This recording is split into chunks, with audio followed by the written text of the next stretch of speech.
Téměř k nerozeznání od pískovce. Rychlé, čisté a snadné zpracování. Možnost použití v interiéru a exteriéru. Možnost individuální úpravy k dosažení exkluzivně působícího interiéru či efektivního vzhledu z fasády. Výhodná alternativa přírodního kamene. S pískovcovými dekory můžete svou kreativitu proměnit v realitu. Vybírejte z celé řady dekorů, jež vyhovují každému vlastnímu vkusu. Zpracování je neuvěřitelně snadné. Pásy o velikosti 1,10 x 2,70 m lze nožem přiříznout na požadované rozměry. Dodávané lepidlo se nanese na podklad a pás se přilepí jako tapeta.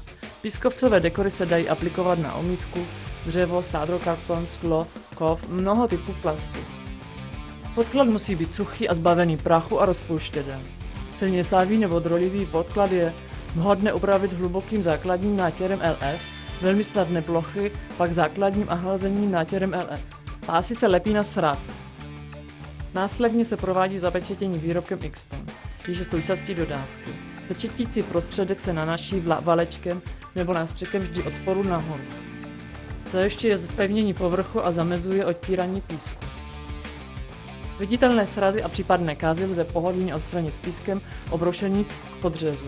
Písek jednoduše obruste s příslušným místem tak, aby hrany zmizely.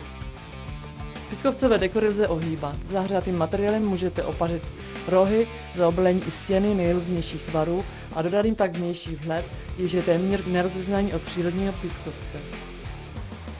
Díky dobré průsvitnosti můžete materiál také použít ke zhotovení působivých podsvícených prvků. Pískovcové dekory lze použít i ve venkovním prostoru. Při napodobování obkládaček nebo kamenných kvadrů se používá venkovní lepidlo. Prostor z pár se jednoduše do hládka roztírá štětcem. Trvalé odolnosti proti povětrnostním vlivům dosáhnete použitím dodávacího pečetícího prostředků pro venkovní použití.